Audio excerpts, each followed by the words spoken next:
Olá, tudo bem, alunos? Hoje nós vamos revisar o nosso conteúdo sobre a Primeira República. A Primeira República vai de 15 de novembro de 1889 até a Revolução de 1930. O que acontece? Em 15 de novembro de 1889 nós temos um golpe, é retirada do governo Dom Pedro II, porque antes da Primeira República nós tínhamos o Brasil Império. Quem governava o Brasil? Dom Pedro II, já fazia 49 anos que ele estava governando o Brasil. Ele governava o Brasil e o que aconteceu para que acontecesse esse golpe e ele fosse retirado do governo?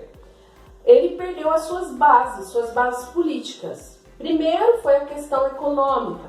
O que está relacionado com a questão econômica? Foi que ele foi obrigado pela Inglaterra a libertar os escravos, mesmo que a partir de 1870 a gente tem uma diminuição de escravos por causa da lei de Eusébio de Queiroz proibindo o tráfico de escravos, mas a Inglaterra mesmo assim insistia que Dom Pedro II tinha que libertar os escravos. Então, 3 de maio de 1888, a princesa Isabel, sua filha, assina a Lei Áurea e os cafeicultores, de São Paulo, os donos dos pés de café, não ficaram muito satisfeitos com essa situação. Então, Dom Pedro II vai perder o quê? A sua base política econômica. E temos a questão militar, ou seja, as Forças Armadas. Os militares lutaram na Guerra do Paraguai durante o Segundo Império, o governo de Dom Pedro II. E eles lutaram, Dom Pedro II prometeu um soldo maior. O que é um soldo? É o salário do pessoal do exército. E ele prometeu, se ganhasse a guerra, ele daria uma comissão a mais nesse soldo. Só que Dom Pedro II, mesmo o Brasil ganhando a guerra, nós entramos numa crise econômica, porque gastou muito dinheiro e Dom Pedro II não teve como pagar isso. Então os militares também ficaram revoltados com Dom Pedro II. Então, uniu militares, cafeicultores, ou seja, essas duas classes que eram importantes como base política de Dom Pedro II, fizeram um golpe, proclamaram a República em 15 de novembro de 1889. A Primeira República tem dois períodos, a República da Espada e a República Oligárquica. Então vamos entender o que foi a República da Espada. A República da Espada foi o governo do Marechal Deodoro da Fonseca e o governo de Floriano Peixoto. Por que se chama Espada? Porque você tem dois presidentes no Brasil militares. O governo do Marechal Deodoro da Fonseca teve dois momentos. Primeiro, o governo provisório, que vai até 1891. Por quê? Porque de 1889 até 1891 é um governo provisório, porque não houve eleições. Decidiu-se entre os militares e os cafeicultores que iam dar o governo do Marechal Deodoro da Fonseca. E assim ele se torna o primeiro presidente do Brasil. E ele vai governar provisoriamente, até que tem a Constituição de 1891, que vai promover as eleições no Brasil. Porque aí vai ter um regime, um conjunto de leis que vai determinar como vai ser feito.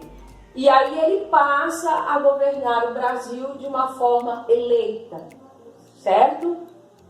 Só o que acontece? Vamos entender esse governo do Marechal Deodoro da Fonseca. Ele adotou uma política, a famosa política do encilhamento. O que é a política do encilhamento?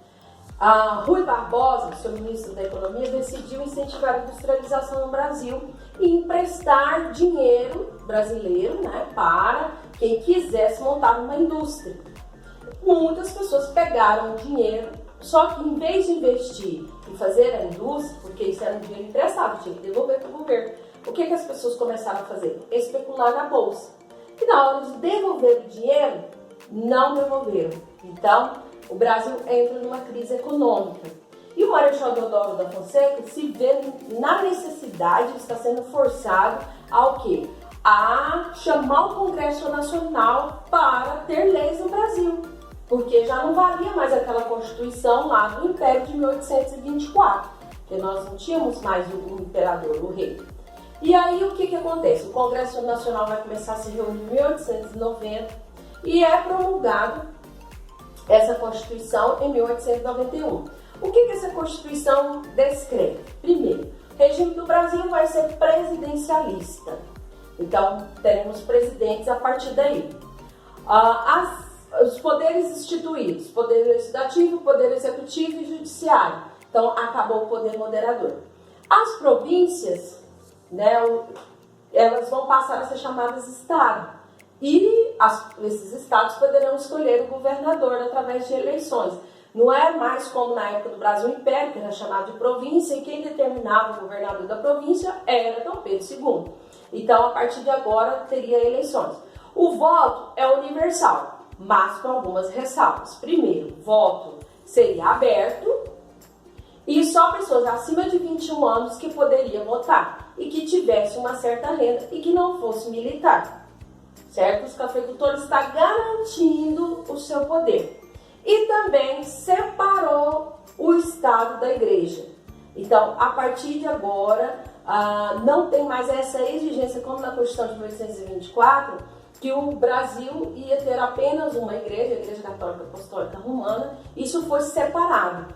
Agora, o que vale é papel do Estado, não tem nada a ver mais com a Igreja. Também porque quem dava muito apoio ao Império era a Igreja. Então, foi uma forma de tirar esse poder também.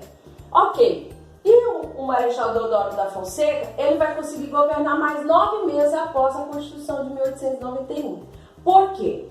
Porque os cafeicultores percebem que Marechal Deodoro da Fonseca está tentando centralizar o poder, fecha o Congresso Nacional, e aí só que eles sofrem um revés, porque os cafeicultores vão se juntar, vão se unir, prolongar a Constituição, vão limitar o poder do presidente e devido à crise econômica do encilhamento, o Marechal Deodoro estava sofrendo muita oposição, ele decide o quê? Renunciar.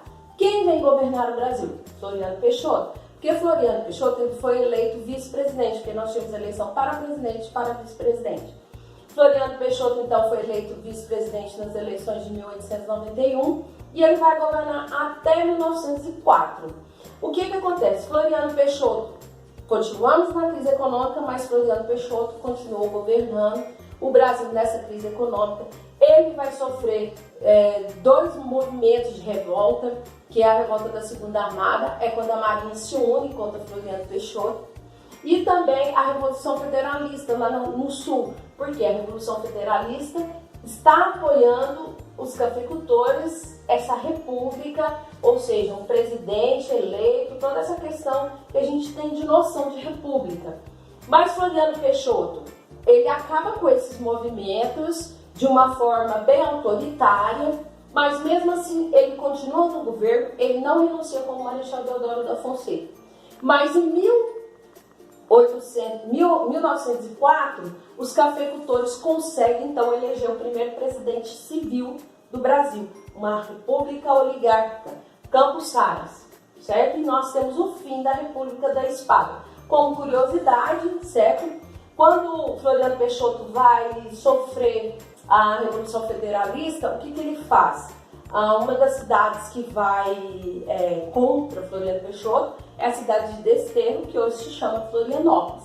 Ele acaba com a revolta federalista lá no sul, com essa galerinha, e aí o que ele faz? Ele põe o nome da cidade em sua homenagem, Florianópolis, tá? Fim de República da Espada. Então vamos agora para a República Oligárquica, República do Café com Leite. Então já está dizendo quais são as 2 oligarquias que estão mandando no Brasil literalmente.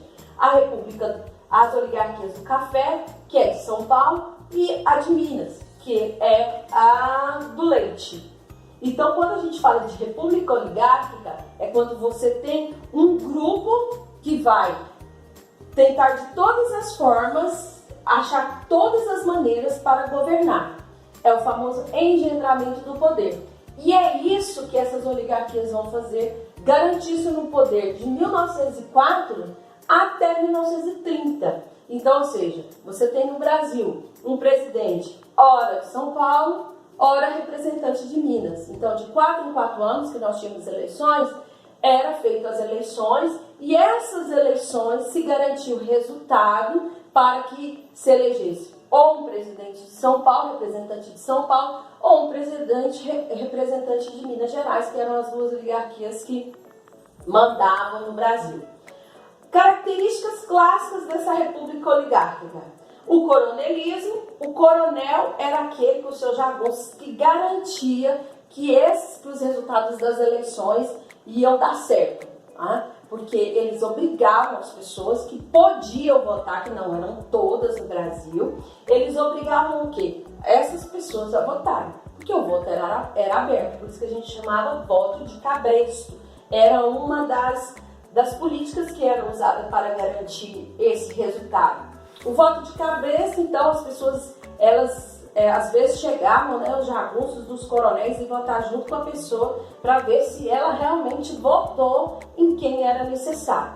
Ok, tudo bem, fazia-se isso, mas mesmo assim o resultado das eleições quem ganhava era a oposição. Então vinha a comissão verificadora de votos. E aí forjava-se tudo, né? Colocava voto fantasma, criava pessoas que não existiam, para garantir o resultado das eleições. Também usava a política dos governadores. O que é isso? Os governadores apoiavam o presidente para ser eleito e o presidente, em troca, dava favores para os governadores. É a política do toma lá da cá.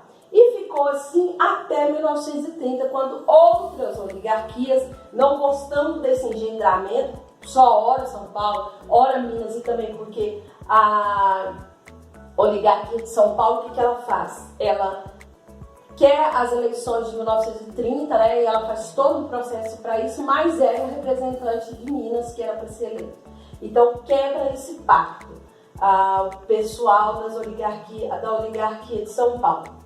Importante também a gente ter como característica da República Oligárquica é o quê? A repressão popular.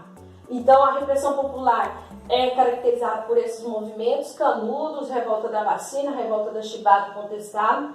Canudos acontece no Nordeste, a Revolta da Vacina no Rio de Janeiro, a Revolta da Chibata na Marinha e o Contestado lá na região entre Santa Catarina e Paraná. A gente já trabalhou esses assuntos muito bem trabalhados, então eu nem vou voltar nisso. E essa República Oligárquica, ela tem outra característica.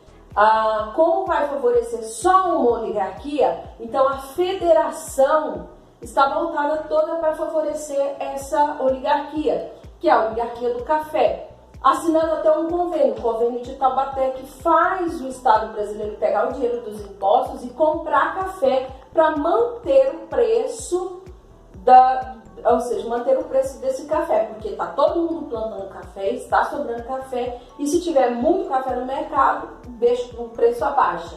Essa oligarquia conseguiu que o Estado brasileiro assinasse um convênio para comprar café e ficar estocando café para não abaixar o preço. Então você está vendo o poder que essa oligarquia vai ter durante esse período. Por que isso vai ter problema em 1930? Porque em 1929 nós temos a crise de 1929, ou seja, uma crise que quebrou o mundo inteiro, então as pessoas param de comprar café e a gente continua produzindo café, é muito café, superprodução, apesar do Estado estar comprando, mas mesmo assim não acontece e há uma quebra, né, dessa oligarquia que começa a ser questionada e o fim desse pacto aqui do café com leite. E assim a gente termina essa breve revisão sobre a Primeira República. O que acontece? Tem as atividades da secretaria, não deixem de pegar alunos porque vale nota e até mais.